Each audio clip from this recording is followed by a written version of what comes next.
बच्चों, let's see what question says. Sodium and potassium, Na plus is sodium and K plus is potassium ion, pump is associated with.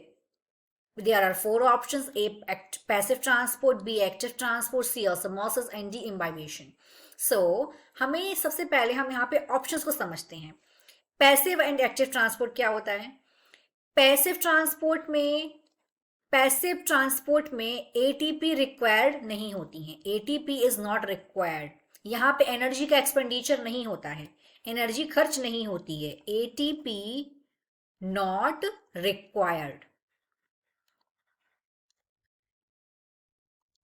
ATP not required. और active transport में क्या होता है? ATP required.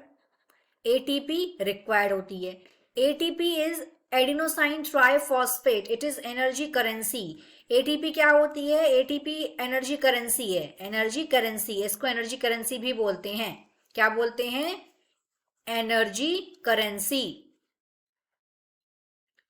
जिसका full form है adenosine triphosphate.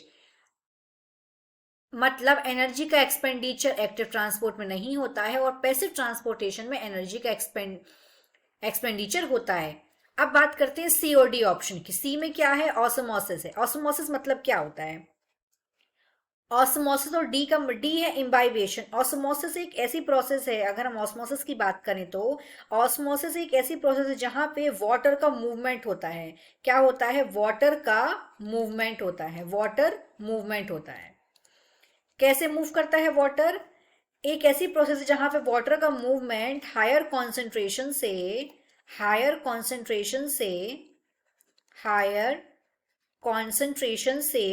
Lower concentration में water का movement होता है. Lower concentration. वाटर का मूवमेंट हायर कॉन्सेंट्रेशन से लोअर कॉन्सेंट्रेशन होता है, लेकिन किसके थ्रू होता है? Through a semi permeable membrane. Through a semi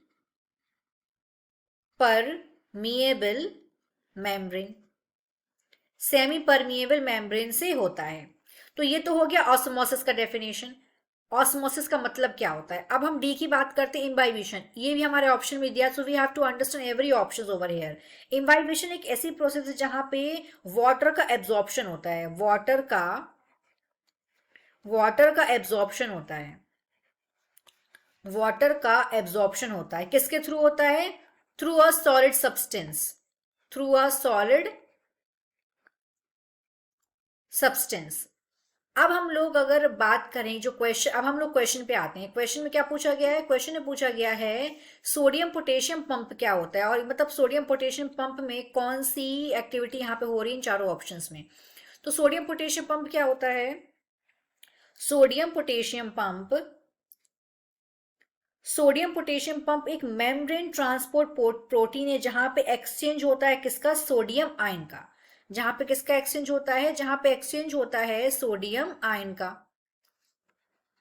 sodium ion, यहाँ पे सोडियम आयन का यहाँ पे क्या होता है? एक्सचेंज होता है. For potassium ion, potassium ion के लिए सोडियम आयन का क्या होता है? यहाँ पे एक्सचेंज होता है. It transport 3 sodium. ये क्या करता है? 3 सोडियम के आयन को ट्रांसपोर्ट करता है आउटवर्ड. किसके आउटवर्ड? 2 पोटेशियम के. और जो पोटेशियम है वो सेल के अंदर जाता है. पोटेशियम. ये ऐसा क्यों होता है? To maintaining the differential concentration of each ion across the membrane.